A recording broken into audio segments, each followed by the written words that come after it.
the twisted tale of two murders and a South Carolina legal dynasty caught in the crosshairs. Alex Murdaugh taking the stand in his own defense in his double murder trial. The disgraced South Carolina attorney admitting to lying while testifying today. He's accused of shooting and killing his wife Maggie and youngest son Paul back in June of 2021. And the once prominent lawyer started breaking down on the stand, admitting he initially lied to investigators about not being on the scene at their home when the murders took place, and how those lies eventually just spiraled out of control. And I lied about being down there. And I'm so sorry that I did. I would never intentionally do anything to hurt either one of them. Did you continue lying after that night? Did you not? But once I lied, I continued to lie. Yes, sir. Why?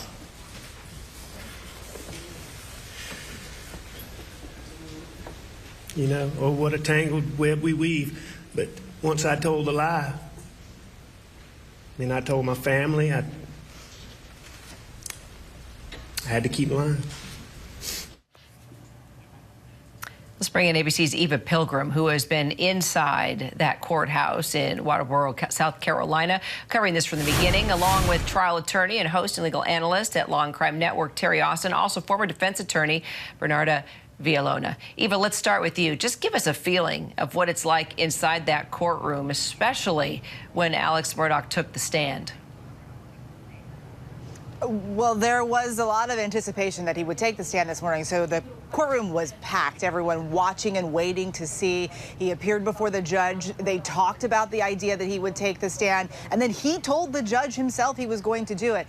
As he went up there and he sat in that chair in front of the jurors, all of the jurors' eyes were glued on him. Everyone in the courtroom was, you could have heard a pin drop. It was so silent. And I was watching the jurors. I was watching his family. The jurors were looking at his family. They were looking at him. They were looking at the reactions that his family had to the things that he was saying, and very much engaged on every single word that was coming out of his mouth. So, Terry, it's not often that we see a murder suspect like this testify in their own defense. You know, what impact do you think that this will make on the jury to see him take the stand and then come right out off the top and say, I lied? You know, I do think it will help the defense, the fact that he decided to get up on that stand. It is not an easy decision.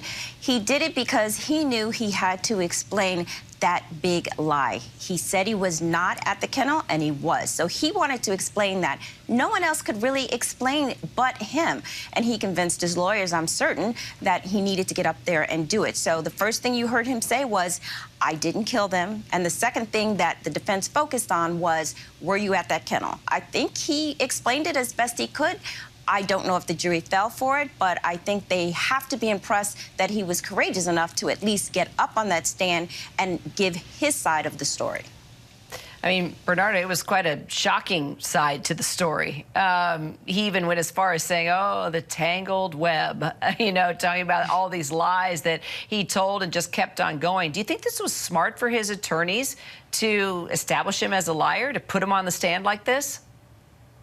Not at all. And you got to think that Alex Murdaugh is not your typical witness. You got to remember, one, he's a former attorney, a former civil litigator. This is actually what he was doing for a living, gaining millions based on trials and settlements. So he's trained for this. He's trained for the courtroom. But aside from that, the prosecution has proven that, guess what? You are a manipulator. You are a con artist. So who is to say that while you're giving me these crocodile tears, that you are not lying to me now, especially since one of the first words out of your mouth during the first couple of questions is that I lied. I lied. And then we have a history of you lying that's been presented through the prosecution's case, and it's going to come back again during cross-examination. Eva, Murdaugh's eldest and only surviving son, Buster, everybody was looking at all the cut shots they were taking of him in the courtroom. He was there during the trial. What did you think about his reactions, or maybe lack of reacting? I mean, what was kind of the vibe or the feel about his you know, the way he looked and reacted?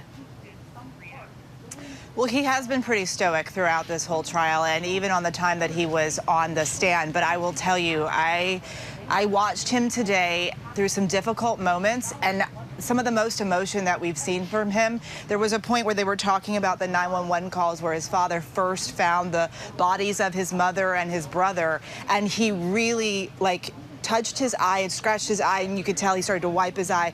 That was an emotional moment for him. That's the most emotion we've seen out of him through this whole trial. This has been difficult testimony for his family to see. I've watched his brother, John Marvin, and his sister, Lynn, sitting there next to Buster as well, all in tears through multiple moments through Alex's testimony. And Terry, you know, we have to remember that Murdaugh comes from a South Carolina legal dynasty. We've talked a lot about that. He was a prominent lawyer in Hampton County. Does his experience, do you think, as an attorney, I mean, I guess it's kind of obvious, help him testify, you think, in his own defense? Kira, you better believe that he sat there with his attorneys, making sure that they asked certain questions of all of the witnesses. I'm certain he even laid out a theme for what he wanted to come across as far as his defense was concerned. And I do believe that his attorneys probably tried to convince him not to get on the stand because it is dangerous. It's very dangerous here because issues might come up, like the financial crimes, if the prosecution can get it in there. So I think he was very influential in determining exactly what the strategy would be and even what the, you know, specific tactics would be as well. Right. And Bernarda, we're now expecting to hear the prosecution cross-examine Murdaugh after court resumes. What are you going to be listening for? And of course, we'll be taking it live.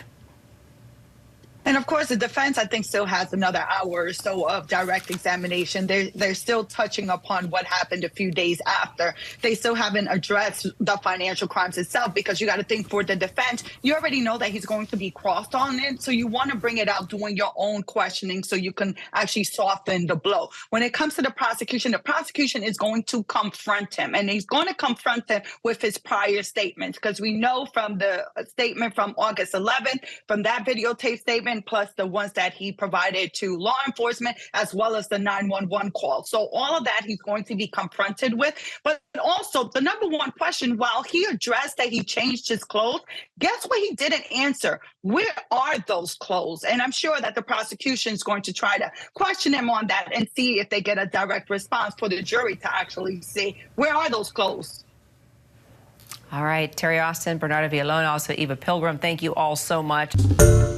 Hi, everyone. George Stephanopoulos here. Thanks for checking out the ABC News YouTube channel. If you'd like to get more videos, show highlights, and watch live event coverage, click on the right over here to subscribe to our channel. And don't forget to download the ABC News app for breaking news alerts. Thanks for watching.